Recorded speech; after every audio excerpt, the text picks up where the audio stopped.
Hey guys, hope you're all good. It's your girl Helen, and this is going to be a quick one. I'm going to be speaking about performative activism and why I think you should shut the hell up if you don't have anything of substance to say. I've split this video into 4 different points. I've got my notes here because your girl hasn't made a video in ages and I've just forgotten about the whole filming format thing. So the first thing I want to speak about is influencers or people that have online platforms who do not speak about topic or who remain neutral, who only pop up every 6 months in order to not get cancelled. I understand that influencers and people that have platforms online, whether you're some sort of beauty influencer, you're a gamer, or you're just someone who just has some sort of online platform, you might want to stay away from certain topics because it could hinder your image, and that's the way you make money. So I respect that. If you want to remain neutral in order to stay in your bag, so be it, but don't pop up every 6 months in order to not get cancelled. So you might get your followers DMing you saying, oh,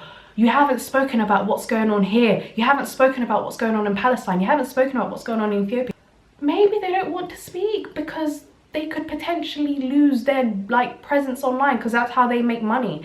I respect that. If you're gonna shut up and don't ever open your mouth. What really gives me the ick is people that come online every 6 months and speak about something just in order to remain safe and in order to receive some sort of leverage from it. Keep the momentum. If you're going to tweet about Palestine, if you're going to tweet about what's going on in India, what's going on in Ethiopia, what's going on in Eritrea, what's going on in Sudan, Somalia, wherever's happening in the world, keep the momentum. It's not a trend, okay? These are real life issues. People are dying, and for you to be tweeting, for you to be using hashtags in order to get some sort of leverage, in order to get followers off of it, you are scum and you're a fraud. Just shut up. Okay, so the second thing that I want to touch on is personal.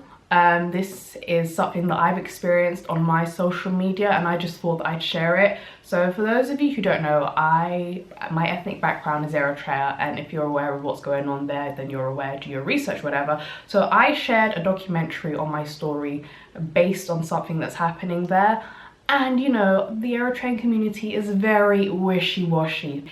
If you have a certain political opinion, you're seen as an outcast, or your identity gets stripped away.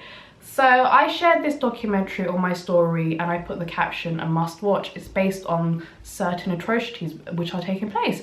So the DMs I got, oh my god, why are you talking about what's happening? No, you shouldn't talk about that. You should stay out of that. It's not your business. You're quick to be talking about issues and other atrocities which are taking place in other countries, but when it's something that's happening in your country, when it's something back home, you're suddenly deaf and blind. It's like, no, we're gonna get cancelled. No, we're gonna get in trouble. No, you people are scum as well. I always say this, tidy your house before you tidy somebody else's. Do you understand?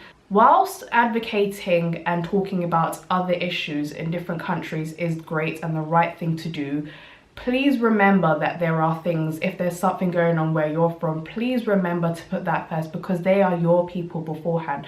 I'm not saying that it's wrong to advocate and, you know, tweet and post stuff about things that are happening in other places. That's absolutely amazing. Raising awareness with however many followers you have is the right thing to do. But if there's something happening where I'm from, if there's something happening to people who are closer to me, I will still give that the same energy. Like, the energy you're giving to other people is not the energy that you're having for your own people. And that's one thing I experienced. Like, the DMs I got were just ridiculous, and it just goes to show how deaf tone and how ignorant people are.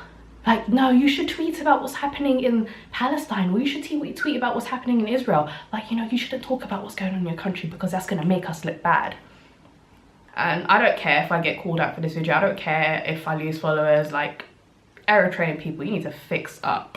Overall, I just feel like this society is very performative and people are just doing it for the likes, for the views, for the attention, for the leverage, for the revenue, just for their own gain, when we're really forgetting about the main issue. Why are you tweeting about it in the first place? So you go on Twitter and you go onto the search bar and see the #1 trending topic, or you see what everyone's talking about in order you can get, but no.